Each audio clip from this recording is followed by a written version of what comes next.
Market's going to crash. The sky's falling. We've been saying that for a really long time. And I've been telling you for the last, I don't know, 4 years now. I hope the market crashes, not for the sellers, but for buyers to make it more affordable for buyers to come in. There's a lot of people out there that want to buy a house and they just can't afford it. There are certain things you can do and certain things you have to be careful about, but it's bloody expensive to live here. And not everybody makes $300,000 a year.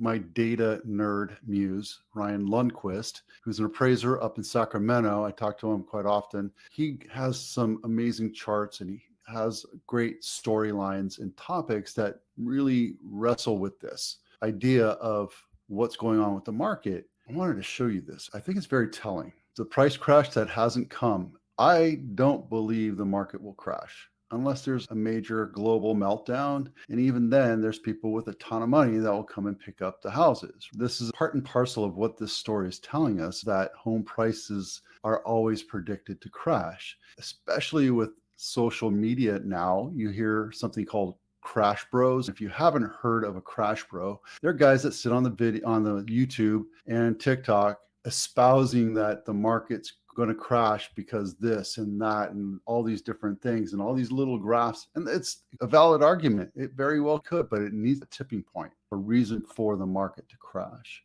We're so tied into our GDP and the global economy that if prices started to crash outside of Silicon Valley, I highly doubt we would see anything other than a blip. And it's mainly because we just don't have the supply for the demand that's here. Could it push more people out? Yes, but then more people will enter, more investors will enter. What happens if the market crashes? Oh no, I lost my job. I can't afford to keep my house, so I have to sell it or give it back to the bank. We're hearing about a ton of layoffs all over the place. And I know people that have been unemployed for 6 months, 2 years, and they're not hurting, right? Because people know from 2008, my generation, 2008, they got hurt and they know that they have to stash cash. Right? If you're a renter, it's much more difficult for you to stash cash because all of your money is going to somebody else's mortgage. Wells Fargo, NR, Freddie Mac, Fannie Mae, CoreLogic, Bank of America, they're all saying that we're looking at,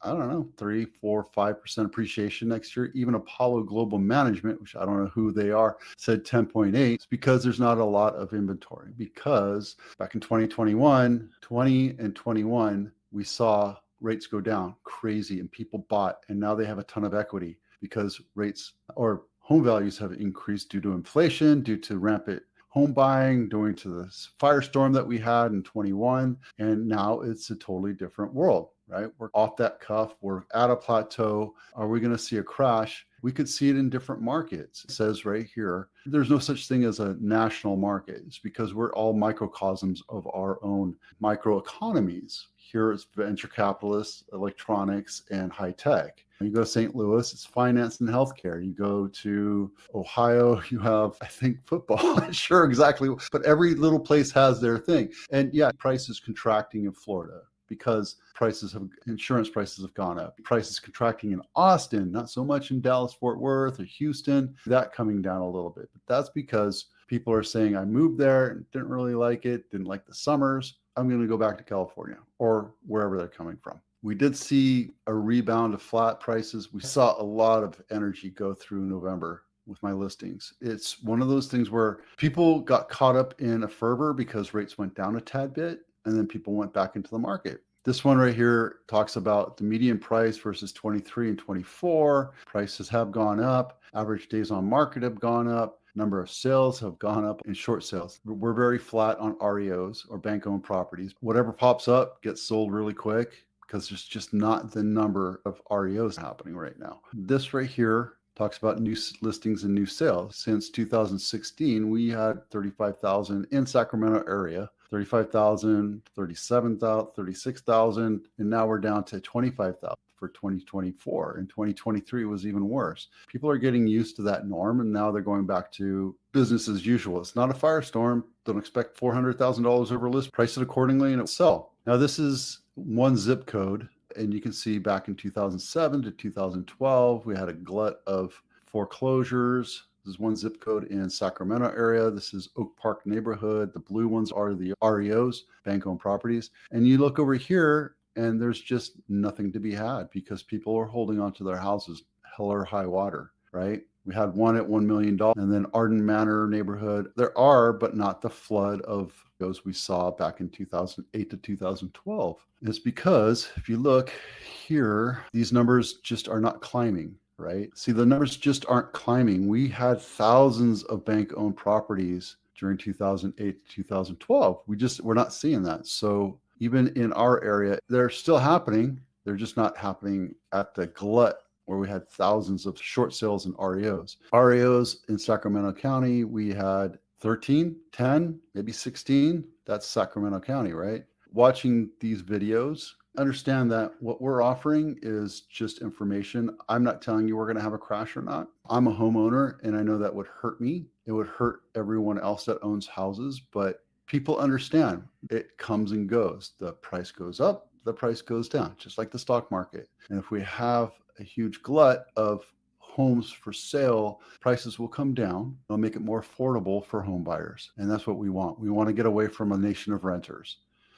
This segment is brought to you by the Home Inspection Checklist. If you're thinking about selling, download this inspection checklist. It'll help you with your honey-do list and get you going. Today's mortgage rates are 7%. The rates haven't changed much outside of 7%. If you're a VA, you can look at 618, or FHA is 616. And quoted down, you put a couple points in, you can lower your rates down quite affordably. These are based on 250,000. Let's see, change search options. Let's do 2 million. Let's get excellent credit and update the lenders. Let's see what's out there. To $9,000 a month. That's including PITI, which is principal, interest, tax, and insurance. So yeah, your $1.6 million loan is going to cost you $10,000 a month, regardless. But you can buy it down, and you can always go down, maybe ask what it would be, like 1.5, 2 points to buy that down, and how much lower that rate will be. So you can definitely get moving on this and get yourself into a loan. This is what you get for $2 million. San Jose, Santa Clara County. This is Kingston Way, not my listing, 4-bedroom, 3-bath, 1,700 square feet, built in 1960, and it's right in the Almaden area. Here's a basic house. Nothing's been updated. Still has plastic counters, white appliances. So this one's priced pretty much accordingly, especially for its location, which is north of the expressway. You have original, it's like a laundry room or maybe a wet bar. I don't know what that is. And a nice, dry, low maintenance backyard. There you go. That's what you get for $2 million in San Jose. Let's take a look. Oh, it's in Saratoga area. That's why it's so expensive. Yep. And then let's see what you get for $1 million. I've actually been to this property, showing it a couple days ago. This is Brody. It's not my listing. 5-bedroom, 2.5 bath, 1,786 square feet, built in 19 Silver Creek Country Club, 7 trees, Communication Hill. Flight path is right here. I used to live right Skyway, right here.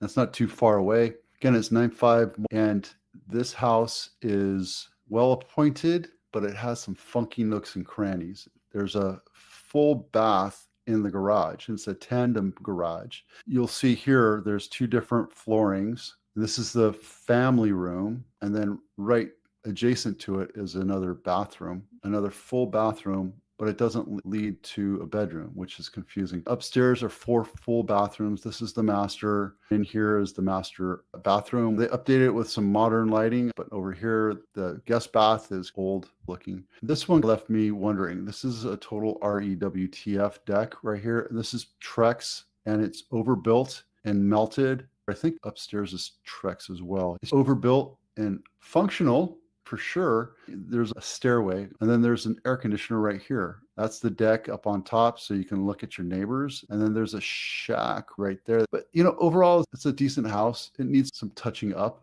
This is the system I use for this lead funnel right here. If you want to download a home buyer checklist, you can home shopping this weekend. By the way, I have open houses this weekend down in Hollister. If you want to come visit, please do. We talked about the housing and inventory snapshot. This is Napa. Again, Napa has been hurting. We're looking at almost 6 months. I think Napa is the place to go, guys. Look, it's been hovering at or below 6 months, which means that's a buyer's market, and it's affordable. Napa is average $1.5 million.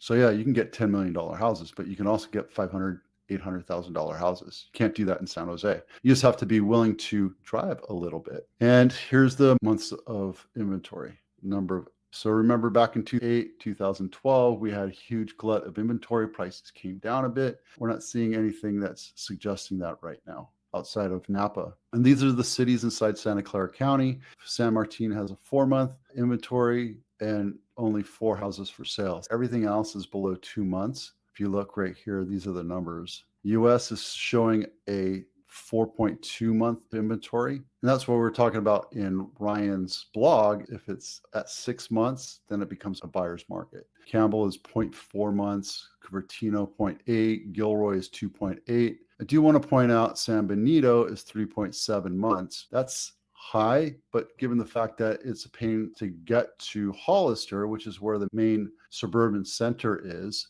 it takes about 20, 30 minutes to get through Highway 25 or the new freeway coming in. And there's good things and bad things about that, right? Getting to Silicon Valley from Hollister is a pain. Naturally, your dollar is going to go a lot further for housing.